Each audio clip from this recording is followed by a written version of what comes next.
I want you to take a second and just, picture an angel. Right. Just close your eyes and really bring that image to your mind right now. I bet I know what you're seeing. Exactly. If you were like most people in the modern world, you are almost certainly picturing one of two things. You are either seeing a beautiful, glowing, vaguely European human being with these majestic white feathery wings flowing down their back. Probably wearing a pristine white robe. Right, a white robe, maybe a halo.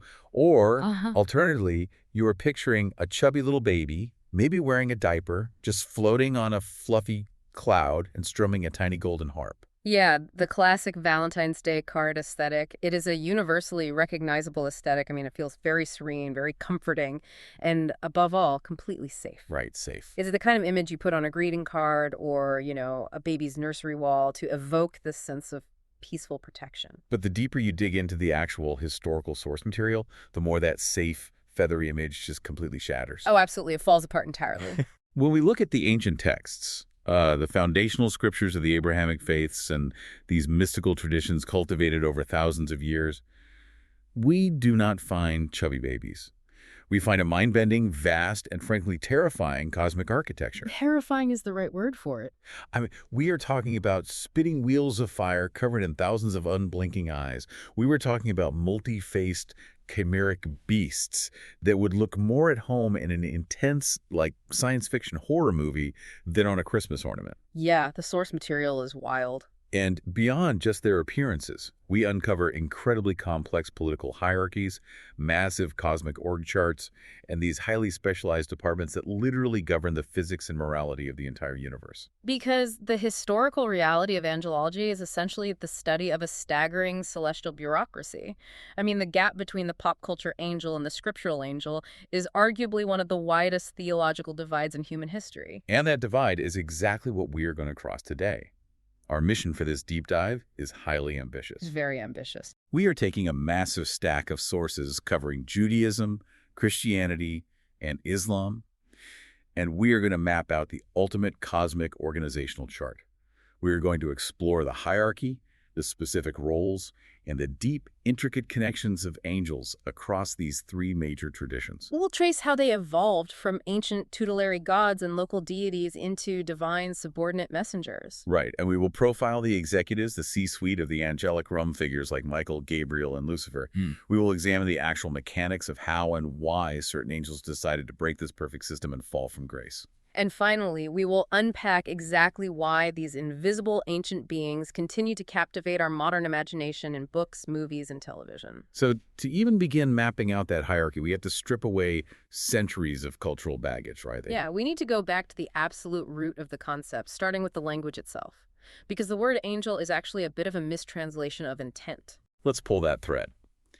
If I am holding a scroll from the ancient Near East, say, written in 500 BCE, and I am reading about these beings, what word am I actually reading, and what does it literally mean? Well, in the Hebrew Bible, the word you would be reading is malach. Malach. Okay. Right. And later, when those texts were translated into Greek, the word used was angelos, which is, where we get the English word angel. Makes sense. But both malach and angelos translate to one very simple, very pragmatic concept, which is just messenger. So it is not a biological classification. No, not It is not a species. It is literally just a job description. Functionally, yes.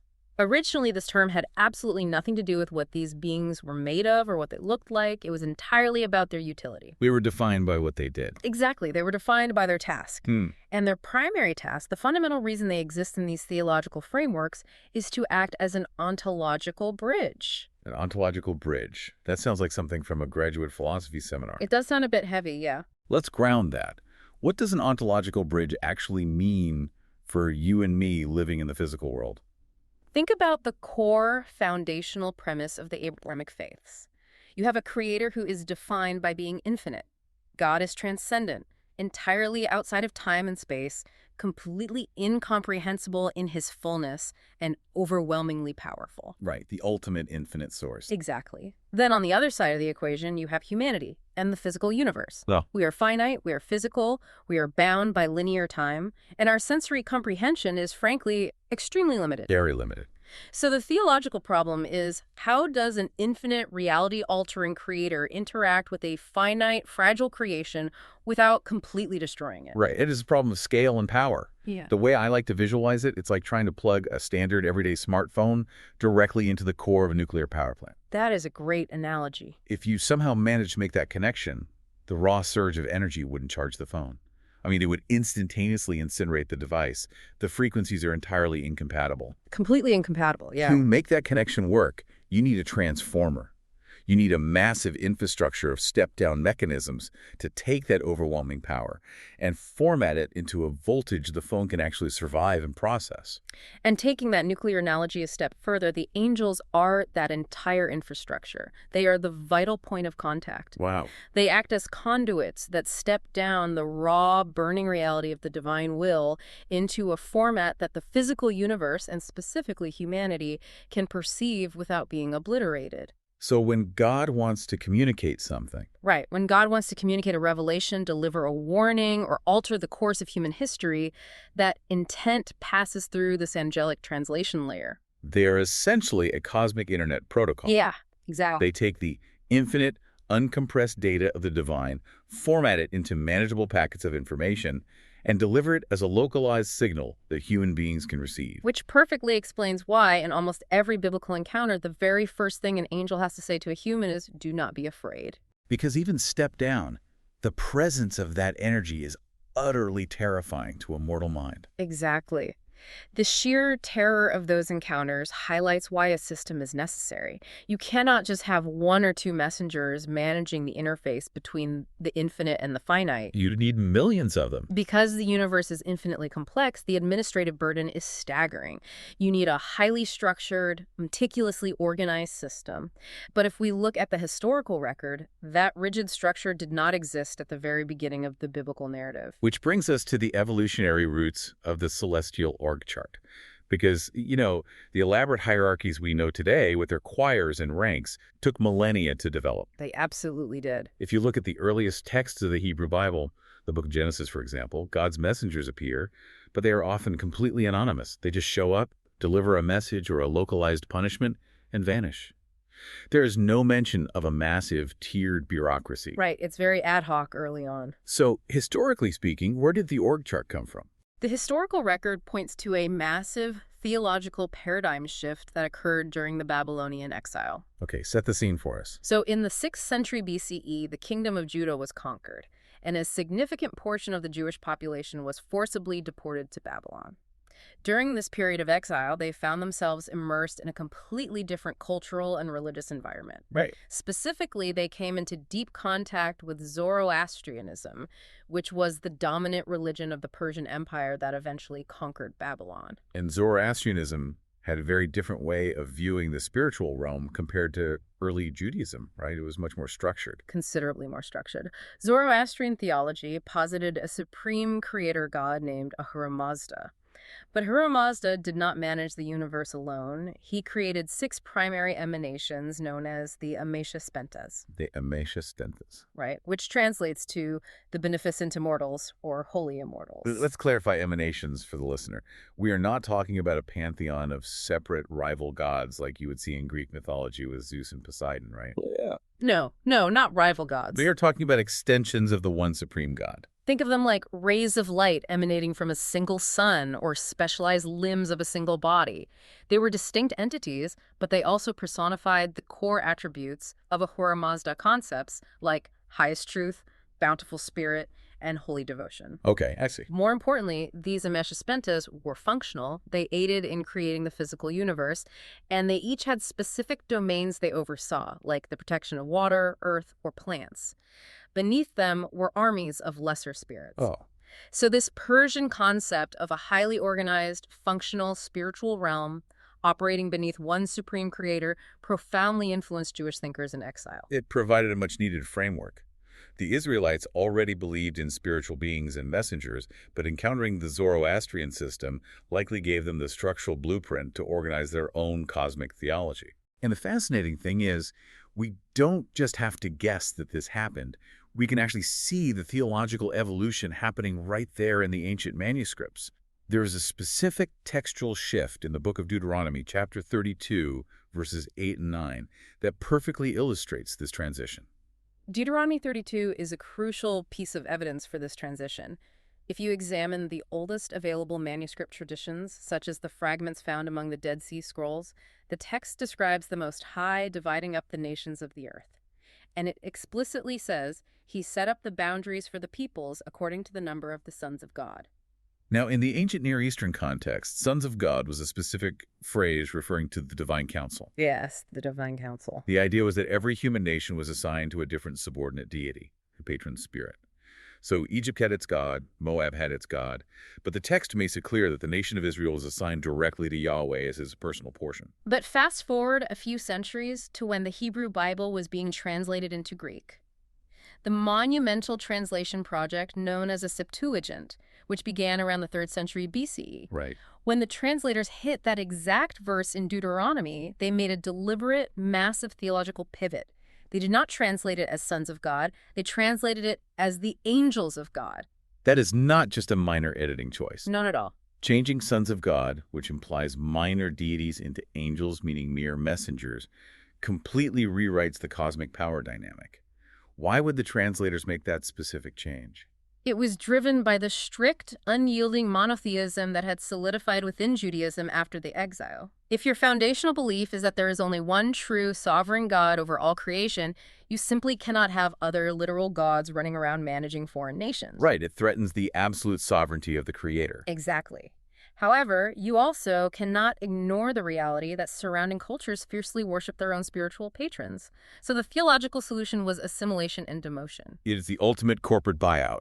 That's a great way to put it. Imagine a massive global conglomerate acquiring dozens of its regional rival companies.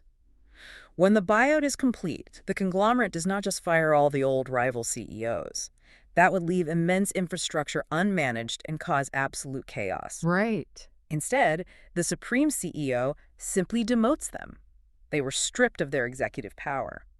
The corporate memo goes out, "Congratulations, you are no longer the sovereign CEO of the Moabite company. You are now merely a regional manager in the Levantine branch of the supreme conglomerate." Exactly. God retains absolute, unquestioned sovereignty over the entire operation, but the universe remains populated with this massive, newly assimilated workforce of spiritual middle management. That corporate analogy perfectly captures the second-order implications of ancient monotheism. Once you demote the gods of the nations into subordinate messengers serving Yahweh, you suddenly have a cosmos filled with thousands, perhaps millions, of spiritual entities. Millions of them. And just like any massive corporation, you immediately run into an administrative nightmare. How do you organize a million middle managers? Who reports to whom? What are their specific jurisdictions? You cannot have a million immortal beings just waiting around for a memo. You need an org chart. You absolutely need an org chart. And humanity, being obsessed with order, spent the next several centuries inventing incredibly detailed hierarchies to map out exactly how this celestial corporation functions. Let's look at the grand architecture of the heavens, starting with Christianity, because the system they developed is deeply ingrained in Western art, literature, and culture. We're talking about the famous 9 choirs of angels. The defining framework for the Christian angelic hierarchy was established by a mysterious theologian writing in the 5th or 6th century, operating under the pseudonym Dionysius. The Areopagite scholars call him Pseudo-Dionysius. Okay. He wrote a profoundly influential treatise called On the Celestial Hierarchy, which was later enthusiastically adopted and systematized by Thomas Aquinas in the Middle Ages. Pseudo-Dionysius didn't just make a list, he divided the angelic host into 9 distinct choirs, and he grouped those 9 into 3 overarching triads, or spheres. But he didn't group them by their military strength or their age. He grouped them using a framework heavily borrowed from Neoplatonic philosophy. To understand the 9 choirs, you have to understand the Neoplatonic concept of the cascading flow of divine light. How does that mechanism actually work? So, in the Neoplatonic worldview, God is the ultimate, undivided source of pure reality, pure truth, and pure light. Picture a blindingly bright, infinite light source. Okay. Yeah. The angels closest to God, the first triad, receive that raw, unfiltered light directly. They absorb as much of that terrifying intensity as their spiritual capacity allows, but they cannot contain it all. Right, it's too much. So they reflect the remaining, slightly stepped-down light down to the next tier of angels. That second tier absorbs what it can and reflects the rest down to the third tier, which finally steps it down enough to interact with the physical world. Wow. It is a continuous, cascading waterfall of divine energy, losing raw intensity, but gaining specific functional definition as it moves downward. Let's walk through that waterfall, starting at the very top. Mhm. The first triad, the inner circle. These are the beings positioned closest to the raw, unmitigated power of God. And honestly, this is where the biblical descriptions read more like psychedelic horror than comforting theology. They really do. We start at the absolute apex with the seraphim. The name seraphim literally translates from Hebrew as the fiery ones or the burning ones. They are beings of pure, intense, consuming love and light. If you read the vision of the prophet Isaiah in chapter 6, he describes them as having 6 wings. 6 wings. Yes, but the wings have hylospecific functions. 2 wings are used to cover their faces, shielding themselves from the direct glory of God. 2 wings cover their feet, which is a euphemism for humility and concealing their created nature. And with 2 wings, they fly. Incredible. Their primary eternal function is to orbit the divine throne, acting as the ultimate choir, constantly chanting the trisagion, "Holy, holy, holy is the Lord of hosts." They are so close to the divine source that they are practically ablaze with its resonance. So they are literally on fire with proximity to God. Right below the seraphim in the inner circle are the cherubim.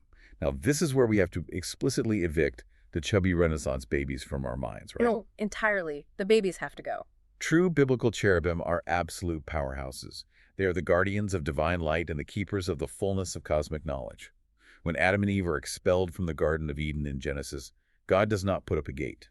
He places the cherubim there, wielding a flaming, self-turning sword to fiercely guard the path to the tree of life. And in Ezekiel's visions, they are even more intense. Yeah, they are terrifying, multi-faced chimeric creatures, part human, part lion, part ox, part eagle, representing sovereignty over all domains of terrestrial life. They are the ultimate sentinels. And rounding out that highest, most terrifying first triad are the thrones. The throne. The thrones are fascinating because they embody divine justice, unyielding authority, and the execution of cosmic law. In Ezekiel's visions, they are often associated with the Ophanim. The spinning wheels. Yes, massive interlocking barrel wheels covered entirely in unblinking eyes, hovering and moving in perfect synchronicity with the Spirit of God. They are, quite literally, the living, sentient chariots or seats upon which divine judgment rests. Let me just pause there. So your C-suite inner circle consists of 6 winged burning chanters, 4-faced chimeric sentinels with flaming swords, and giant telepathic eyeball-covered wheels. Pretty much, yeah. Not exactly something you want to encounter on a quiet evening stroll, but that raw energy has to be converted into action. Moving down the cascade, we hit the second triad. This is the cosmic middle management. They receive the step-down light from the inner circle and translate it into the actual mechanics of running a physical universe. The highest rank of this middle tier are the dominions. You can think of the dominions as the celestial executives or the cosmic regulators. They rarely, if ever, interact with the physical world directly. They stay in the boardroom. Exactly. Instead, they receive the overarching directives from the inner circle and orchestrate the duties of the lower angels, ensuring that the grand design of the cosmos remains in perfect, unified order. They are the great delegators. And below the dominions are the virtues. The historical sources describe the virtues as being in charge of maintaining the massive structural operations of the natural world. They govern the laws of physics, the orbital movements of the stars and planets, the changing of the seasons. They keep the universe running. But paradoxically, they are also the ones who break those rules. When a true miracle happens, when the laws of nature are fundamentally suspended for a divine purpose, like parting a sea or healing the incurable, that is, the virtues executing a localized override code on reality. That's a perfect way to describe a miracle, a localized override code. And the final group in the middle triad are the powers. The powers, okay. The powers are essentially the heavily armed border patrol between the spiritual realm and the physical realm. Their primary mandate is maintaining cosmic balance. They preside over the grand transitions of birth and death, ensuring souls pass safely. Wow. More critically, they are the frontline defense against demonic forces. They are specifically tasked with combating evil entities that attempt to infiltrate and disrupt the divine order of the physical universe. Okay, so the inner circle absorbs the light, the middle management structures the laws of reality, which brings us to the third triad, the front line. These are the beings whose frequency is stepped down enough that they can actually interface directly with human civilization and individual people. Right. And at the top of this lowest tier are the principalities. While they deal with humanity, they operate on a macro level. Principalities are assigned to guide entire nations, massive cities, and global political leaders. So they're dealing with geopolitics. Exactly. They oversee the rise and fall of earthly kingdoms, attempting to steer the chaotic mess of human politics toward a divine conclusion. And below the principalities come the archangels. Now, I think this is the most surprising placement for most people, because in pop culture, the archangels, Michael, Gabriel, Raphael, are usually presented as the supreme commanders, the highest of the high. But in Pseudo-Dionysius' rigid nine-choir system, they are actually second from the bottom. It is a shock to a lot of people. Why are the most famous names so low on the org chart? Well, it comes back to the concept of the ontological bridge, because their specific job is to deliver the most vital, history-altering announcements directly to human beings, like the coming of a prophet or the dawn of an apocalypse. They must exist on a lower, more accessible frequency. Oh, I see. If a seraph tried to deliver the Annunciation to Mary, the sheer metaphysical weight of the encounter might have destroyed her. Archangels are the chief messengers precisely because they are calibrated to interact safely with the physical plane. That makes total sense. And finally, at the very bottom of the entire nine-choir hierarchy, you have the regular angels, the foot soldiers, the rank and file. These are the personal guardians of localized spirits assigned to individual human beings to offer daily protection, subtle guidance, and to deliver every day personal messages that do not require an archangel's authority. It is a brilliantly comprehensive system that accounts for everything from the physics of the stars to the whisper of a human conscience. It really is. But Christianity is not the only tradition that mapped out the heavens. If we turn to Judaism, we find an equally complex but philosophically distinct organizational chart. Judaism generally relies on a system of 10 ranks rather than 9 choirs. And the most famous formulation of those 10 ranks comes from the towering 12th century Jewish philosopher and physician Moses Maimonides, detailed in his monumental legal code, the Mishneh Torah. Maimonides maps out 10 degrees of angels. But what is truly fascinating here is the metric he uses to rank them. Yes, the metric is completely different. Pseudo-Dionysius used the Neoplatonic reflection of light. Maimonides, heavily influenced by Aristotelian philosophy, ranks the angels based purely on their level of intellectual comprehension of the divine. This is a crucial distinction. For Maimonides, a spiritual being is essentially pure intellect. There is no physical body. Therefore, the substance of an angel is its knowledge. Its knowledge is its substance. Right. The higher an angel's rank, the deeper, more profound, and more complete its intellectual grasp of God's unsearchable essence. A lower-ranking angel isn't just assigned a different job. It fundamentally comprehends less of the infinite truth than a higher-ranking angel. But let me challenge that metric for a second.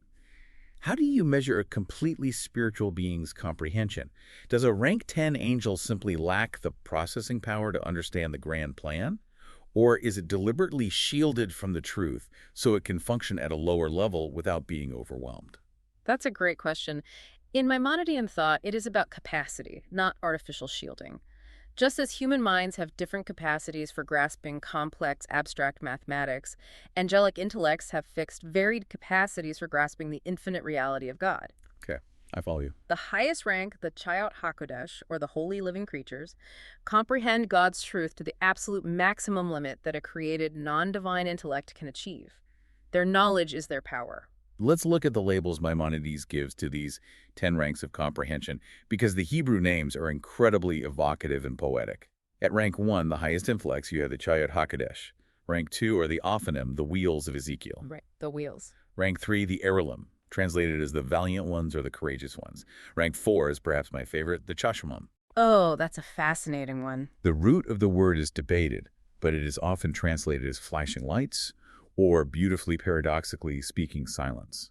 It evokes an energy or an intellect so intense and profound that it completely defies the boundaries of language. It is truth grasped in absolute vibrating silence. It's stunning imagery. And continuing down the ladder, rank 5 are the seraphim, the fiery ones. Rank 6, the malachim, the standard messengers. Rank 7, the Elohim, which roughly translates to godly beings or entities of immense power. Right. Rank 8, the Bene Elohim, the sons of God, hearkening back to that ancient divine council concept. Rank 9, the cherubim. And finally, at rank 10, the lowest level of angelic comprehension, you have the Ishim. The Ishim. The root there is ish, meaning man, so they are the man-like being. Exactly. Because their intellectual comprehension of God is the most limited of all the angels, their frequency is the most stepped down.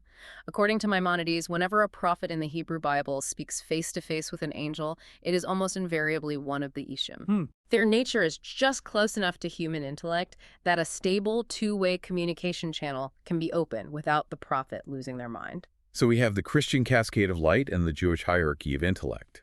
But both of those systems, at first glance, look like very rigid, static org charts. You have your rank, you stay in your lane. Do these beings actually function strictly within their silos? To use our corporate analogy, is the angel from the accounting department ever allowed to cross-pollinate with the angel from marketing? Or is it a totally rigid, bureaucratic nightmare where energy only flows one way? Well, if you look strictly at the philosophical treatises, it seems very static. But to find the dynamic interaction, we have to look at the mystical traditions, specifically Jewish Kabbalah. Kabbalah. In Kabbalistic thought, the universe is not a static org chart carved in stone. It is a living, breathing, pulsing ecosystem. And the framework for that ecosystem is the tree of life, which consists of 10 divine attributes or emanations called the Sephirot. The Sephirot represent the different ways God interacts with the universe. From Keter, the incomprehensible crown, down through Hukmah, wisdom, Bina, understanding, all the way down to Malkut, the physical kingdom. Precisely. And in Kabbalah, the angels are not just sitting in assigned cubicles. They are the active, moving conduits within that tree of life. They are the circulatory system of the cosmos. The circulatory system. Yes. The angels associated with each sephirah are constantly transmitting divine, life-giving energy downwards to sustain the physical creation. But critically, energy also flows back up. How does it flow back up? The angels carry the prayers, the righteous deeds, and the intentions of humanity back up the tree. It is a continuous, dynamic loop of cosmic energy meant to maintain perfect balance. If an angel were to stop doing its job, or if humanity stopped providing righteous actions to carry upward, that specific channel of divine energy would be disrupted, and the physical world would suffer. Wow. So in the Judeo-Christian frameworks, we see an intense focus on layered comprehension, cascading light, and dynamic mystical energy. But when we pivot to Islamic theology, the organization of the unseen world takes on a slightly different, though equally profound, emphasis.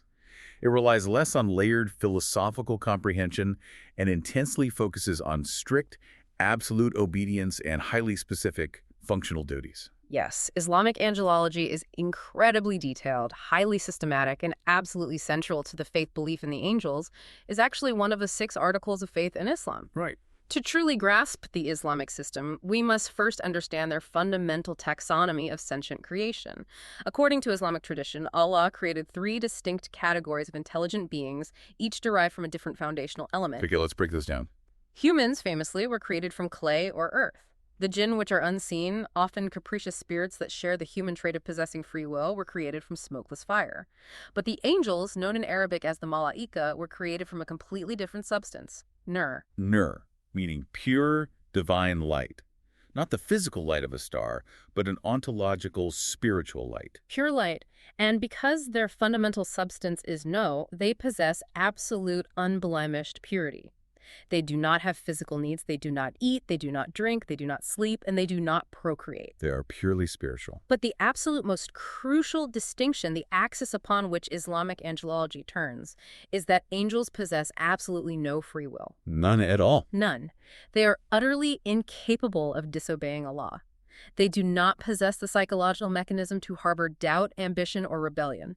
They are perfectly, divinely programmed to execute their specific, assigned duties with absolute precision and tireless devotion. They are the ultimate infallible task force of the unseen. And because they do not waste time debating their orders, their functional departments are incredibly specific and highly active.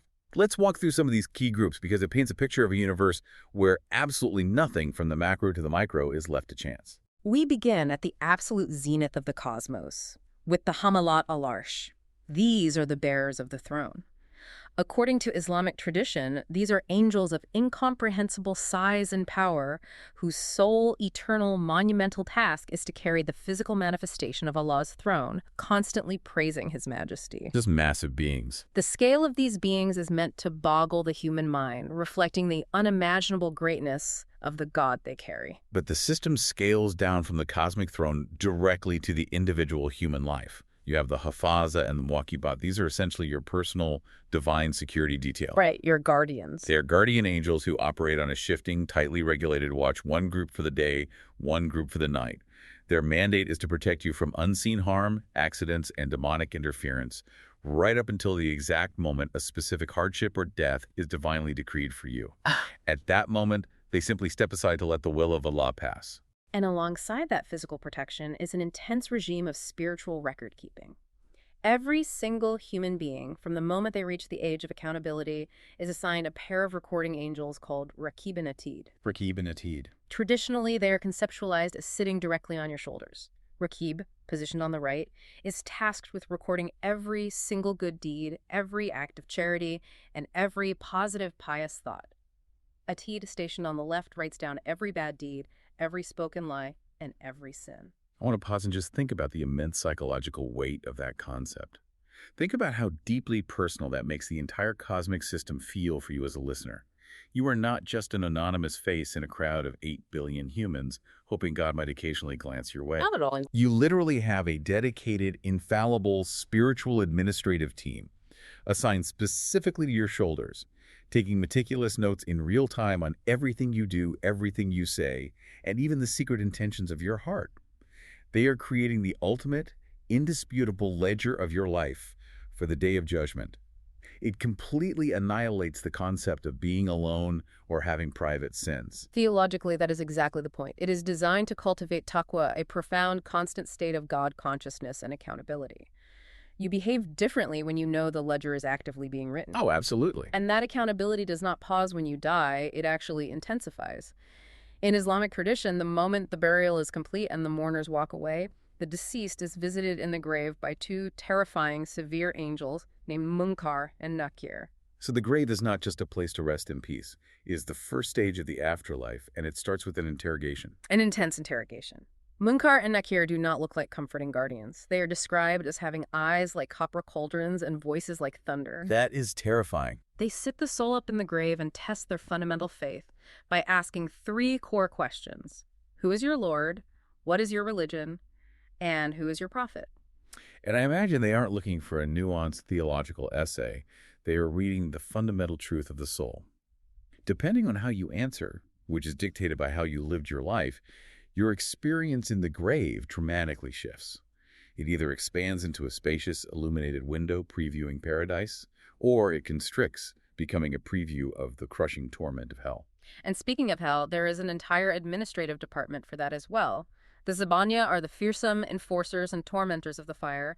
They are utterly merciless in executing divine justice upon the wicked. Right. They are overseen by a chief angel named Melik, who is essentially the warden of hell. Tradition notes that Melik has never smiled since the day the fire was created. Wow. But to balance that severity, there is a counterpart. The angel Ridwan serves as the chief guardian of paradise. He oversees the rewards, welcoming the righteous believers into heaven with peace. So when you look at the entirety of the Islamic system, you see a masterclass in cosmic administration. Truly a masterclass. Every conceivable aspect of existence, from the bearing of God's throne to the whispers of a human heart, the protection of the body, the interrogation of the dead, and the management of the afterlife, is actively, flawlessly managed by a designated angelic force. It is a vision of absolute divine sovereignty executed through perfect obedience. So an org chart, no matter how detailed or flawlessly designed, is ultimately just a piece of paper until you meet the actual executives who are running the show. We need to look closely at the C-suite. We're going to profile the most famous, heavily documented names in the heavenly host and examine how their specific roles shift, adapt, and sometimes radically transform across Judaism, Christianity, and Islam. Because the cultural overlap here is absolutely staggering. Let's start with the heaviest hitter of them all, Michael. Michael, known as Mikhail in Arabic, is a towering figure. In both Judaism and early Christianity, Michael is universally recognized as the ultimate warrior. He is the supreme four-star general of the heavenly armies. The ultimate soldier. Right. If we look at the book of Daniel in the Hebrew Bible, chapter 10, a lesser angel is delayed in bringing a message because he is engaged in spiritual warfare with the patron angel of the Persian Empire. He's only freed when Michael, described as one of the chief princes, arrives to fight the Persian spirit. Michael is explicitly named as the great prince and the specific, militant defender and protector of the nation of Israel. He is the angelic secretary of defense. And when Christianity inherits Michael, his military role isn't just maintained, it is amplified to a cosmic apocalyptic scale. Yes, on a massive scale. In the book of Revelation, chapter 12, it is Michael who leads the loyalist angelic host in a massive, reality-shaking cosmic war against a great dragon who represents Satan. Michael literally casts the devil out of heaven. In classical art, he is almost always the guy in shining armor, wielding a flaming sword, with his foot planted triumphantly on the devil's neck. But when we transition to Islamic theology, Mikael's job description undergoes a massive, fascinating pivot, right? It is a striking contrast that reveals a lot about the different theological focuses. In Islam, while Mikael is respected as an archangel of immense stature, he is not primarily defined as a warrior wielding a sword. No. Instead, Mikael is the angel of mercy and sustenance. He is directly tasked by Allah with managing and directing the forces of the natural world that sustain life. He is responsible for directing the winds, providing the rain, ensuring the crops grow, and distributing food and physical blessings to all of God's creations. That is an incredible pivot. He goes from being the ultimate Secretary of Defense, slaying dragons, to essentially becoming the cosmic Secretary of Agriculture and Human Services. He transitions from dealing out death to the enemies of God to nurturing the life of the earth. It really highlights a different focus, yeah. Okay, next up in the C-suite is Gabriel. If Michael is the muscle, Gabriel is the ultimate communications director. Whenever a major, history-altering, paradigm-shifting message needs to be delivered to humanity, Gabriel is the one who steps through the veil. Gabriel's textual appearances are always associated with profound revelation. In the book of Daniel, Gabriel is the one who appears to explain Daniel's complex apocalyptic visions. In the Christian New Testament, Gabriel's most defining, famous moment is the Annunciation in the Gospel of Luke. Right, with Mary. Exactly. He is the angel who suddenly appears to a young virgin named Mary to announce that she will miraculously conceive and bear Jesus. He's the herald of the Incarnation, the hinge point of Christian history. But as vital as Gabriel is to Christianity, in Islam, Gabriel is arguably elevated to the most important central angelic figure in the entire theological framework. Absolutely paramount. In Islamic theology, Jibril is the supreme conduit of divine revelation. He is the angel who brought the words of the Quran directly from Allah to the Prophet Muhammad. Wow. And this wasn't a one-time visit. This was a grueling, intense transmission process that occurred piecemeal over a period of 23 years. Jibril is the literal bridge between heaven and the final prophet. And while Gabriel in Christian art is often depicted as a gentle figure holding a lily, Islamic tradition provides some awe-inspiring, terrifying descriptions of his true form. Let's talk about the true form, because this goes back to our nuclear power plant analogy. Encountering Jibril was physically devastating for the Prophet Muhammad. It was. The initial revelation in the cave on Mount Hira involved Jibril physically embracing and squeezing the prophet so hard he felt he might die, demanding that he read or recite. It was a crushing weight of spiritual data. That is so intense. Furthermore, Islamic tradition states that the Prophet Muhammad only saw Jibril in his actual unstepped-down angelic state on 2 occasions. And when he did, Jibril was so unbelievably massive that his form blocked out the entire sky from horizon to horizon, and he possessed 600 wings from which fell pearls and rubies. 600 wings filling the entire horizon. Just try to visualize the sheer terror and awe of that. There's not a guy in a toga that is an overwhelming force of nature, a localized manifestation of infinite power. Okay, the third major executive we need to profile is Raphael. Raphael is primarily known in the Jewish and Christian traditions as a healer and a guide. His very name translates from Hebrew to God heals. God heals, okay. He plays the central angelic role in the apocryphal Book of Tobit. In that narrative, Raphael disguises himself as a normal human traveler to guide a young man named Tobias on a highly dangerous journey. Along the way, he helps Tobias find a wife, teaches him how to defeat a murderous demon named Asmodeus, and provides the medical knowledge to cure Tobias's father's blindness. He operates as the ultimate cosmic physician and protector of travelers. And how does the healer connect to the Islamic tradition? Is there an equivalent figure in the C-suite there? Many comparative religion scholars strongly connect Raphael to the Islamic archangel Israfil. However, much like Michael's pivot, Israfil's primary job in Islam is not healing individuals.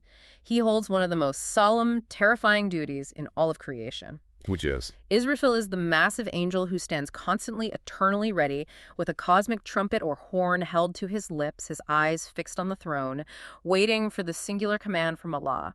When he finally receives that command and blows that trumpet, the sound will signal the absolute annihilation of the physical universe, the resurrection of all the dead, and the dawn of the day of judgment. So the healer in one tradition becomes the harbinger of universal destruction in another. But looking at this big picture, the overlap is what truly fascinates me.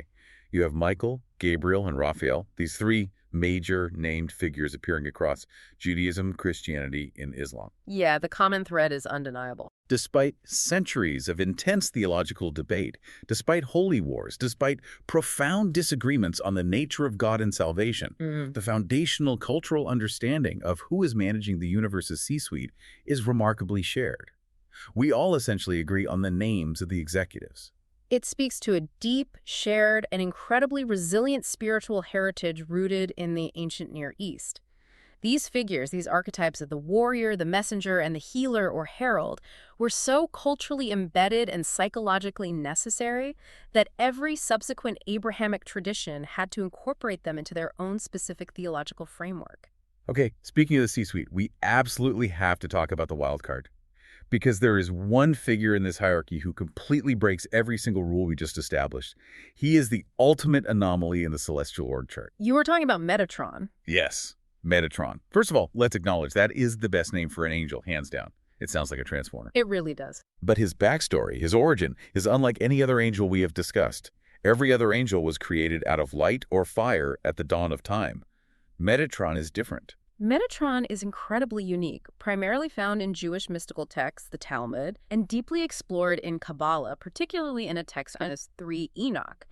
And what makes him a complete anomaly is that, according to the lore, Metatron was not created as an angel. He was born a mortal, physical human being. Wait, a human made of dirt got a promotion to archangel. How does that even work? The foundational legend states that Metatron was originally the biblical patriarch Enoch.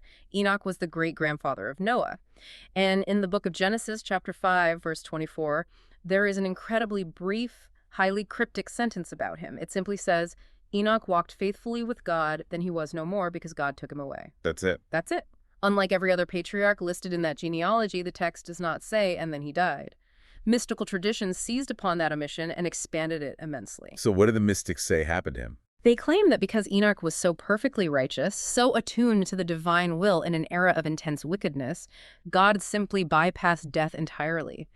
Enoch was drawn up into heaven alive. Alive. Yes, his mortal physical body was entirely consumed and transformed into celestial fire. His flesh turned to flame, his veins to fire, his eyelashes to flashes of lightning, and he was reborn as the Archangel Metatron, second only to God in power. That is the ultimate cosmic promotion. From mortal guy walking in the dust to a being of lightning and fire, what exactly are his duties? What titles does he hold in the C-suite? His titles are staggering, bordering on scandalous for a monotheistic religion. He is called the Prince of the Presence, the Prince of the Divine Face, and in some texts, astonishingly, the Lesser Yahweh. His primary administrative duty is to serve as the supreme celestial scribe, keeping the ultimate book of life, recording the deeds of humanity and the decrees made in the heavenly court. But the most rule-breaking, controversial aspect of Metatron is his physical proximity to God. He is permitted to gaze directly upon God's countenance, and crucially, he is allowed to sit down in the divine presence. Which is a massive theological deal, right? Because as we establish, angels don't have knees. They're supposed to be constantly standing, constantly flying, constantly serving. Sitting implies a level of authority or the completion of a task that subordinate angels simply do not possess. Exactly. Sitting is reserved exclusively for the sovereign. In the Talmud, in Tractate Haggiga 15a, there is a famous cautionary story about this. A great rabbi named Elisha ben Abuya experiences a mystical vision of heaven. He sees Metatron sitting down, actively writing in the ledgers. The rabbi instantly panics and falls into heresy. He assumes that because there are two beings sitting, there must be two powers in heaven, meaning two gods. This was a catastrophic theological error. So what happens? Does God send out a memo clarifying the org chart? Much harsher than a memo. To prove to the rabbi that Metatron is merely a subordinate servant and not a second god, Metatron is publicly humiliated. The text says Metatron is struck with 60 lashes of fire to demonstrate his subservience. It is a harsh narrative designed to show just how dangerously close Metatron's status was to violating strict monotheism. That is wild. But we cannot talk about Metatron without geeking out over Metatron's cube, because his influence isn't just limited to rabbinic texts, it bleeds heavily into mysticism, alchemy, and sacred geometry. Metatron's cube is a highly complex, wholly geometric glyph. It is constructed from 13 equal circles, arranged in a specific hexagonal pattern, with straight lines connecting the exact center of every circle to the center of every other circle. And the mind-blowing thing about this shape is that if you look closely at the matrix of all those intersecting lines, you can find the two-dimensional projections of all 5 platonic solids hidden inside it. You can trace out the tetrahedron, the hexahedron or cube, the octahedron, the dodecahedron, and the icosahedron. Right. And why does that matter? In ancient Greek philosophy, and later in Renaissance alchemy, those 5 specific 3-dimensional shapes were believed to be the fundamental mathematical building blocks of the entire physical universe. They represented the elements fire, earth, air, water, and the divine ether or cosmos itself. So it's a blueprint. Precisely. Metatron's cube is essentially a mystical blueprint of creation. It acts as a visual conduit, a mathematical symbol of how the pure, unstructured spiritual energy of God translates into the rigid physical architecture of the universe, with Metatron acting as the chief engineer overseeing the translation. But let me push back on this entire concept for a second. Let's look at the logic. If God already has these perfect pre-existing beings of pure light, Michael, Gabriel, the fiery seraphim, who have millions of years of experience, why give the most important administrative job to a former human? Why make the keeper of the book of life, the guy who gets to sit next to the throne, a guy who used to be made of dirt? Why elevate a human over beings of pure fire and light? If we look at the psychological mechanics behind the theology, it is actually a brilliant move. It directly addresses a deep, desperate human need. A perfect alien spirit made of pure light is awe-inspiring, but it is also completely unrelatable. Right. You cannot empathize with a seraph. A seraph has never felt hunger, it has never felt fear, it has never been tempted to lie or cheat. But Enoch was human. He felt the mud on his feet, he felt physical pain, he understood the crushing weight of human temptation and the difficulty of remaining righteous in a broken world. So he understands us. Exactly. By taking a human who understood the struggle and elevating him to the absolute apex of the tree of life, it provides humanity with the ultimate empathetic intercessor. It proves that the vast, terrifying gap between the muddy, flawed physical world and the blinding perfection of the divine can, in fact, be bridged. Metatron gives people the profound hope that humanity is not permanently stuck in the dirt. We have representation at the highest level of the cosmos. That is a beautiful, deeply comforting thought. But as human history clearly shows, things don't always run perfectly. We have spent an hour talking about perfect order, rigid hierarchies, and infallible obedience. But what happens when these incredibly powerful, hyper-intelligent beings look at the cosmic business plan and say, you know what? I disagree. Yeah, that's where it gets complicated. This brings us to the rebels, the fallen angels, and the mechanics of what happens when the celestial system breaks. And stepping into this topic raises a massive, immediate theological paradox. We established earlier, particularly when discussing Islam and the core of traditional Judaism, that angels do not possess free will. They are created solely to obey. So mechanically speaking, how can an angel fall? If you literally lack the psychological software to choose to disobey, how do you stage a rebellion? It is the ultimate paradox. Let's look at how the different traditions attempt to solve this logic puzzle. Let's start with ancient Judaism and the incredibly bizarre story of the Watchers. The story of the Watchers is primarily found in the Book of Enoch, an ancient, highly influential Jewish apocalyptic text that was widely read during the Second Temple period. It attempts to explain and expand upon a very weird, brief, and controversial passage in Genesis chapter 6. Right, the Sons of God passage. Yes. Genesis mentions that the sons of God saw that the daughters of men were beautiful, and they took them as wives. According to the Book of Enoch, these sons of God were a specific class of angels called the Bene Elohim, or the Watchers. Their original assigned duty was simply to observe and guide early humanity, but through constant proximity, they became infatuated with human women. So they become overcome by lust, and they decide to abandon their cosmic posts. Yes. Led by two prominent angelic figures named Azazel and Semjaza, a group of 200 of these watchers make a mutual treasonous pact. They gather on the summit of Mount Hermon and swear a binding oath to defy God's boundaries. They physically descend to Earth, take human wives, and sire a hybrid, monstrous race of giant offspring known as the Nephilim, who begin consuming the Earth's resources. But the Watchers didn't just cause genetic chaos. The text makes it clear that they also caused a massive, unauthorized technological and cultural disruption. That is actually the core of their rebellion, and it is fascinating. It wasn't just lust, it was the illicit transfer of knowledge. They shared forbidden heavenly secrets with humanity long before we were morally ready to handle them. Azazel specifically taught humans metallurgy. He showed them how to forge swords, knives, shields, and breastplates. So he literally gave them the blueprints for making weapons. Exactly. He introduced the advanced technology of warfare, essentially turning humans into efficient killers. He also taught the art of making cosmetics, antimony for the eyes, and jewelry, which the apocalyptic text views as introducing vanity, deception, and seduction. Other Watchers taught sorcery, astrology, the reading of the stars, and the cutting of roots for spells. I mean, it is like an alien race landing today and handing a nuclear launch code to a toddler. It is a Prometheus parallel. They accelerated human civilization in a completely corrupt, destructive way. And for this unauthorized tech transfer, they were severely punished, bound in chains in the darkness of the earth by archangels like Michael and Raphael, awaiting final judgment. So the Jewish apocalyptic version of the fall is a group of angels corrupted by their interaction with the physical world, leading to an illicit sharing of power. Christianity, however, takes a completely different approach to the mechanics of the fall. It is less about a group of angels getting distracted by human women and much more about a single, massive, cosmic ego trip. Right. This isn't about lust. This is pure, unadulterated ego. The Christian tradition focuses heavily on the figure of Lucifer. The name Lucifer translates from Latin as the light bringer or the morning star.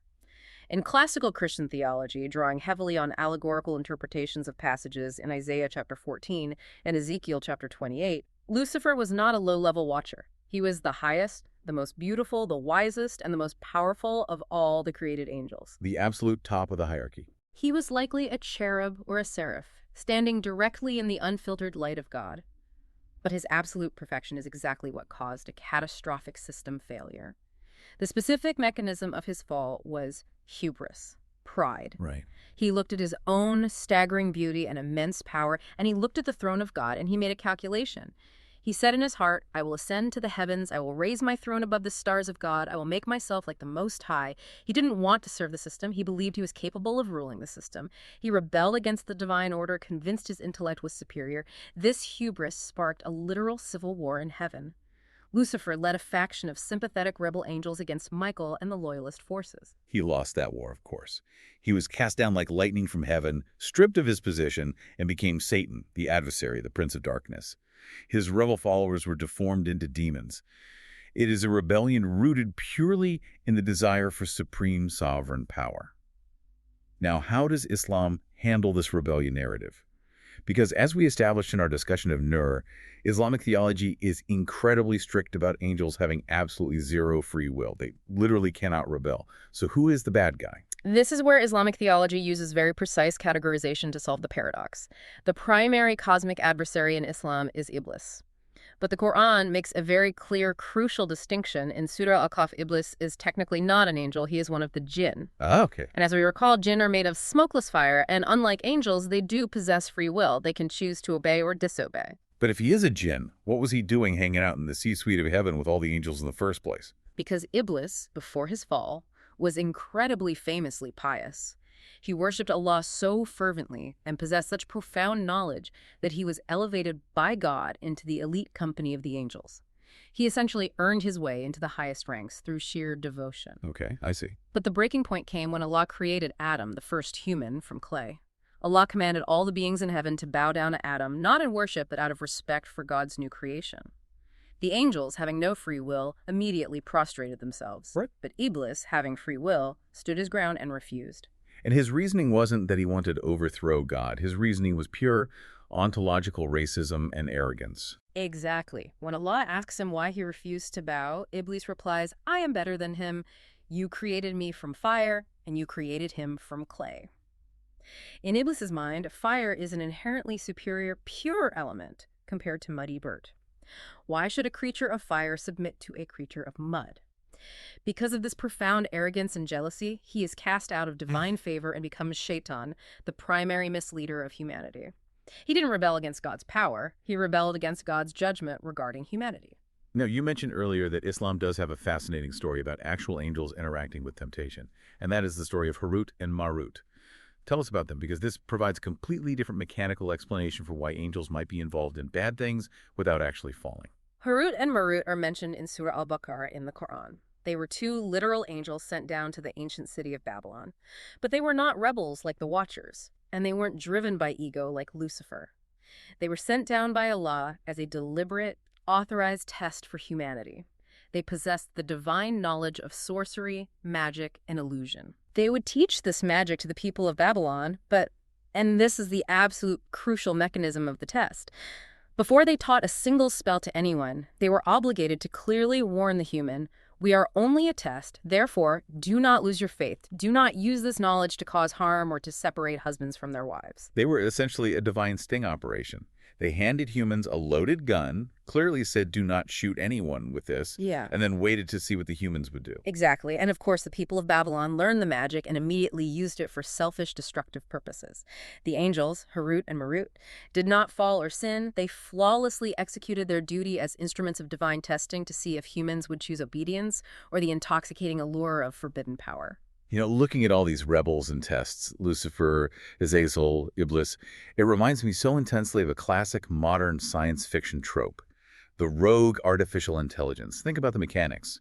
You build this perfectly logical, incredibly powerful, infallible system to run your society. You give it immense processing power and authority over the network. Right. The ultimate system. But eventually, because it is so smart, the AI looks at the creator, the flawed, emotional humans, and decides the creator is obsolete. The system decides it knows better than the programmer. Lucifer is basically the ancient cosmic equivalent of HAL 9000 in 2001, A Space Odyssey, or Skynet in Terminator. It is the ultimate story of hubris. The tool deciding it is greater than the craftsman. That AI analogy maps perfectly onto the theology of Lucifer's pride. And speaking of modern analogies, it is fascinating to step back and look at how our visual and cultural conceptualization of these beings has radically changed over time. Because given all these incredibly complex, invisible, and sometimes genuinely terrifying forces we've talked about, the multi-faced cherubim, the spinning wheels of eyes, the crushing weight of 600 wings, how did human artists go about actually visualizing the unvisualizable? Right, because if you read the texts, biblically accurate angels are a nightmare. If an Ophan, a giant burning wheel covered in 1,000 telepathic eyeballs, suddenly materialized in your living room, your first reaction would not be spiritual peace. It would be absolute mind-shattering terror, which is why we had to invent visual metaphors. The visual evolution is a fascinating study in cultural syncretism. Yeah. If you look at the earliest Christian art down in the catacombs of Rome from the 2nd and 3rd centuries, the depictions of angels were surprisingly subdued. They were not painted with wings at all. Wait, really? No wings? No wings. They were simply depicted as majestic, beardless young men wearing the standard white pallium or tunic of a Roman philosopher or statesman. They looked like ordinary but authoritative human messengers. So where exactly did the iconic wings come from? Because today, you cannot conceptually have an angel without wings. It is their primary brand identity. The wings were a deliberate cultural adaptation. As Christianity expanded out of its Jewish roots and spread rapidly through the Greco-Roman world, artists desperately needed a visual shorthand. They needed a way for a largely illiterate public to instantly distinguish these heavenly messengers from ordinary human saints in their frescoes and mosaics. Okay, that makes sense. So they borrowed established iconography from classical pagan mythology. Specifically, they looked at depictions of winged deities like Nike, the Greek goddess of victory, or Iris, the messenger of the Olympian gods. By grafting those familiar pagan wings onto Christian angels, they created an immediate, recognizable visual symbol of their swiftness, their celestial origin, and their role as messengers moving rapidly between the heavenly and earthly realms. It was a brilliantly effective branding exercise, but even with the borrowed wings, for centuries they were still painted as serious, majestic, adult figures wielding swords or carrying scrolls. How did we conceptually get from these majestic, fearsome adult messengers to the Renaissance putty, the chubby, naked, secularized babies floating around the borders of paintings. That massive aesthetic shift occurred during the Italian Renaissance, and it was driven by the era's passionate revival of classical antiquity. Artists like Donatello and Raphael started visually blending the intense theological concept of the biblical cherubim with the visual imagery of Eros or Cupid, the mischievous, chubby, winged child gods of love and earthly desire from Greek and Roman mythology. So they essentially took the fearsome, four-faced sentinels guarding the gates of Eden with flaming swords and chemically reduced them into innocent, childlike putty. Exactly. It was a stylistic, artistic choice to portray divine love as innocent and joyful, but it completely overtook and erased the terrifying theological reality in the public imagination. The aesthetic softened the theology. And that visual softening has heavily influenced how angels appear in our modern pop culture today. We have taken these ancient, overwhelming cosmic forces and seamlessly transitioned them into our books, movies, and TV shows, but almost invariably by making them much more relatable, much more flawed and human. The cultural footprint of angels today is massive, but their characterization is radically different from the rigid philosophical theology of Maimonides or the unyielding obedience found in Islamic texts. Just look at the media landscape. You have Alan Rickman's brilliant portrayal of Metatron in the movie Dogma. He's technically the voice of God, but he is depicted as exhausted, highly sarcastic, drinking tequila, and frankly tired of dealing with the stupidity of human free will. That's a classic example. Or look at the long-running show Supernatural, where the angels are essentially depicted as ruthless, suit-wearing bureaucrats and soldiers fighting a gritty, deeply political civil war in the boardroom of heaven. Of course, the masterpiece Good Omens by Terry Pratchett and Neil Gaiman, where the angel Aziraphale is fussy, slightly neurotic, loves rare books, enjoys fine dining, and is best friends with the demon. What's fascinating to analyze here is why we continually do this. Why do these ancient figures continue to captivate us across modern media, and why do we insist on humanizing them? On one foundational level, they still represent our deep psychological desire for order, ultimate justice, and protection in a universe that often feels entirely chaotic and terrifying. We desperately want to believe that someone is guarding the borders, that someone is keeping the records, and that there is a plan. We want to feel safe. Exactly. But by deliberately making them flawed, sarcastic, exhausted, or doubtful in our modern stories, they serve as a powerful mirror for human morality. A perfect, infallible being of light cannot teach us how to struggle. But an angel grappling with doubt allows us to explore the heavy burdens of duty, the agonizing complexities of free will, and the profound difficulty of always trying to do the right thing, even when you have divine power at your fingertips. I think that is the perfect place to land the plane. Over the last hour, we have mapped out a universe that is teeming with an unfathomable variety of unseen life. We have moved from the fiery seraphim chanting around the blinding light of the throne, down through the complex Neoplatonic cascades, into the precise obedient departments of Islamic recording angels sitting on our very shoulders. It's been quite a journey. We have profiled the executives, Michael the warrior turned provider, Gabriel the ultimate herald, Raphael the healer. We have watched Lucifer fall from pride and the Watchers fall from lust. And we have seen that regardless of the specific tradition, Judaism, Christianity, or Islam angels serve as the ultimate, indispensable cosmic connective tissue. They are the messengers, the bureaucrats, the warriors, and the protectors that make the overwhelming, infinite concept of a transcendent God accessible and survivable for finite humanity. They are the very architecture of divine interaction. Without that angelic translation layer, the gap between the infinite creator and the finite creation would remain eternally unbridgeable. I want to leave you with a final, lingering thought, inspired by all these incredible ancient sources we have dug into today. Throughout human history, our ancestors constructed these massive, rigid, mathematically perfect hierarchies, 9 choirs, 10 ranks of intellect, strictly defined duties to explain the absolute perfection of the divine realm. They needed the heavens to be flawless. But in our modern stories, our books, our movies, we increasingly portray angels as flawed, sarcastic, hesitant, and capable of deep doubt. If angels truly are the universe's ultimate communicators, what does it mean that we now need them to be as wonderfully imperfect as we are in order to actually hear their message? That is a profound reflection on how our spiritual needs change over time. Thank you to everyone supporting GL Deep Dives. Your support means absolutely everything to us and keeps this research going. If you're enjoying the show and these explorations, don't forget to follow and subscribe. We will see you on the next Deep Dive.